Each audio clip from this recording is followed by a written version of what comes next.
All right, I'm just gonna dive in here. Hey everybody, Luxinda Swirl here. New day, new tumbler project.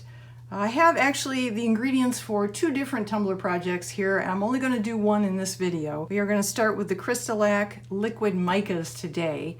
I want to paint them on a tumbler and see how it looks. This may be very, very similar to what I was doing when I mixed micas in with glitter glue and painted those on. These are metallics, obviously. I used dark blue, light blue, and white micas mixed with glitter glue, which dries clear, so it's just a bonding agent. Brush them on here and then put a layer of epoxy resin over the top. I want to see what happens when I put these liquid micas from Crystal onto a black tumbler. There's one extra one, and I'm not sure exactly how this is going to look, so this will be a surprise for all of us. This is color shifting liquid mica.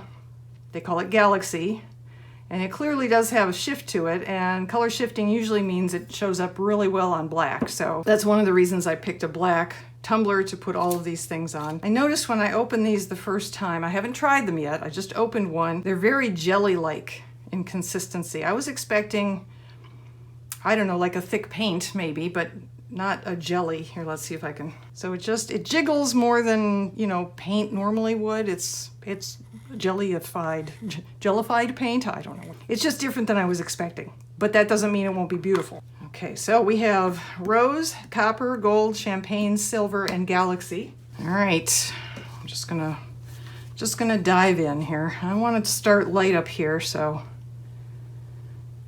hopefully this, ooh, that's pretty.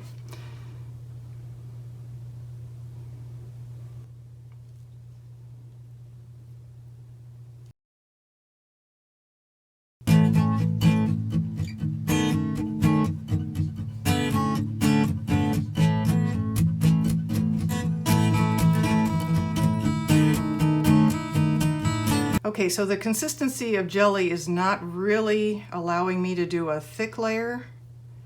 It's either a thin layer or glops, and that's kind of a shame.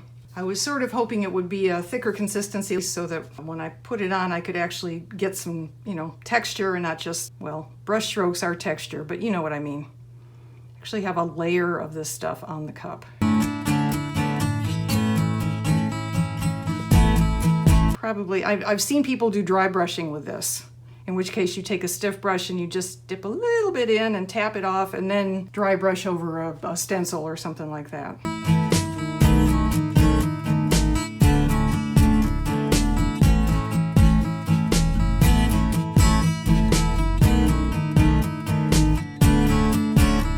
I want to go back and add more galaxy.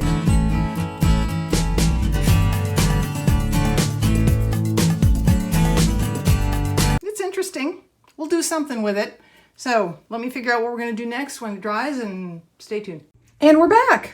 Okay, as with many tumblers where I've started the video not knowing what I was going to get, not knowing what to expect, not necessarily falling in love with it at first sight, this one has grown on me. Now it has a layer of resin on it, and into that resin, as I think I said beforehand, I put some 504 from Mr. Nola's glitter, so it's got a sparkle to it as well. It occurred to me after it was too late, as in when I woke up this morning, I thought, oh, that was dumb. I missed an opportunity. I could have put resin on it and then sprinkled on similar colors of chunky glitter going down the cup. So for example, I just grabbed some here. The Oceana would have been pretty on top of this. Mr. Nola's Glitter's Alibi with a real silver flash to it would have been pretty here. This is Peachy Olive Glitter's Athena. Could have gone here. Not sure about the Frappe. Probably need a more golden color here, but then Fran's Nubian Sugar would have been gorgeous down here. So, you know, just an idea. Something else I could have done than what I did. And then what I thought of next was to completely wrap it in this stained glass sticky sheet from Mr. Nola's Glitter. And by stained glass, I mean they have 3 different levels. They have what they call regular, and those are completely opaque sheets. They have peekaboos, in which anything that's white around the main graphic is actually clear once you peel it off the backing. So the tumbler shows through. And then they have stained glass, and this level is completely translucent, so you can see the cup through the vinyl even with a full wrap. So you can easily see through that. You basically just get a hint of these pastel colors, and then you would also get the colors from the cup. But then, as I was looking through all my sticky sheets, I remembered I had this. And honestly, there are so many matchy-matchy colors in these butterflies to what we have here that this is what I'm going to do. I'm not going to fussy cut the individual butterflies out tight up to their edges. I'm going to take some of the dots with them. And, you know, if they look really silly on the cup, the dots that is, I can always take them off.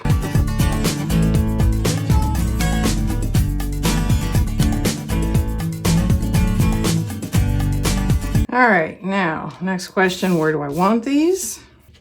One thing I want to do is cover up some of the like, that's, I don't know, there's nothing wrong with that, but I'm going to cover it up anyway.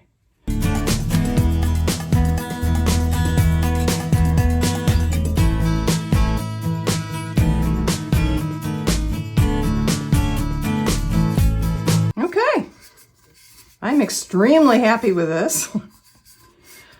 Just because it's fine. I don't think this needs to be sealed before we go to another layer of resin, but I may do it anyway, you know, just a CYA thing.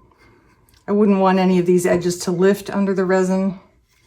So I think what I'll do first is stick it on my turner and put a layer of CC DIY quick coat urethane sealer over the whole thing. That dries in about 45 minutes. And then, since it will be thoroughly tacked down at that point, then I'll go to resin.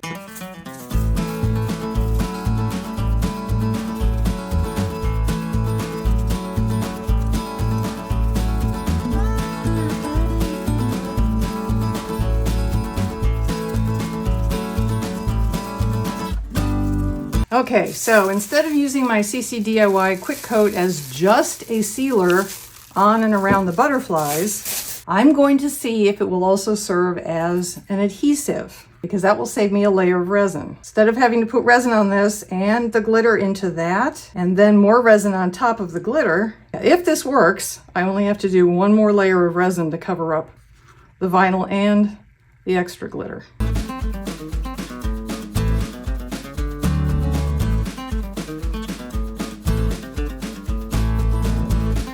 I'll let this dry and I'll bring you back in 45 minutes. When it's dry, we'll see if the glitter is going to stay put. Okay, we're back. This has dried. The glitter is on there as I had hoped.